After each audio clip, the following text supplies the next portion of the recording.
ယုံကြည်ချက်ကထောက်ပရာယာဒူးဆိုတာတခဏမင်္ဂလာပါရှင်မာနွယ် channel မှာကြိုဆိုပါရရှင်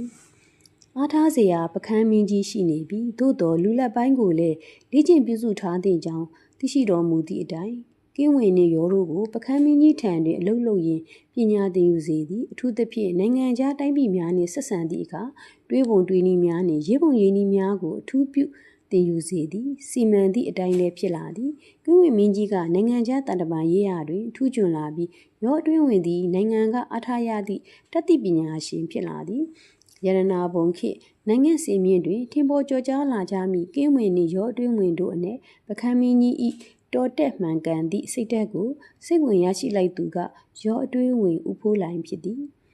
အတိနှင့်အတတ်ပညာပိုင်းပြည့်စုံတကဲ့သို့စိတ်ဓာတ်လည်းမှန်ကန်ကောင်းမွန်ကြသည့်အတွက်မင်းတုံမင်းလက်ထက်တွင်စိတ်အေးချမ်းသောပြည်မမာဖြစ်ခဲ့ရသည်သို့သောဝမ်းနည်းပွဲကောင်းသည်ကဆရာကောင်းတစ်ပည့်ပန်းကောင်းပန်းကဲ့သောရောတွင်းဝင်ဥဖို့လိုင်သည်ထမ်းရရွကိစ္စနှင့်မင်းအလိုတော်နှင့်မကိုက်ညီသည့်ကိစ္စတစ်ခုကြောင့်1228ခုနှစ်တွင်အတွင်းဝင်ရာထူးမှပထမဦးဆုံးအကြိမ်ဖြုတ်ချခြင်းကိုခံလိုက်ရခြင်းဖြစ်သည်တိုင်းပြည်ကနုနုအထက်ပိုင်း၌လူတော်တွေစုနေရသည့်အချိန်မျိုးတွင်ယခုကဲ့သို့မမျှော်လင့်ပဲဖြစ်သွားရခြင်းသည်ပကန်းဝင်ကြီးတို့ကင်းဝင်မင်းကြီးတို့အတွက်စိတ်မကောင်းစရာဖြစ်တော်လဲရောအတွင်းဝင်ကတော့မတုံ့လောက်ခဲ့ပါယုံကြည်ချက်ဟာထာဝရယာဒူးဆိုတာတခဏဟူသည့်သဘောထားကရောအတွင်းဝင်ကိုကြားကန်ပေးထားသည်မဟုတ်လားမင်းခယောက်ျားဆိုတာကာနာတစ်ပင်ဟူသည့်အသည့်ကိုငယ်စဉ်ကပင်ဖခင်ဖြစ်သူရင်တော်မင်းကြီးလှန်တန်းလန်းနှင့်တည်ဆုံခဲ့ရပုံအရသိရှိခဲ့သူဖြစ်သည်ထို့ကြောင့်လဲတဦးဆံမိုင်ဘီရင်စနစ်၏အာနာစစ်စစ်မှုနှင့်ကြုံတွေ့လာနိုင်သည့်အခက်အခဲများကိုပညာရှိပြီးကြိုတင်တွေးဆထားနိုင်ခဲ့သည်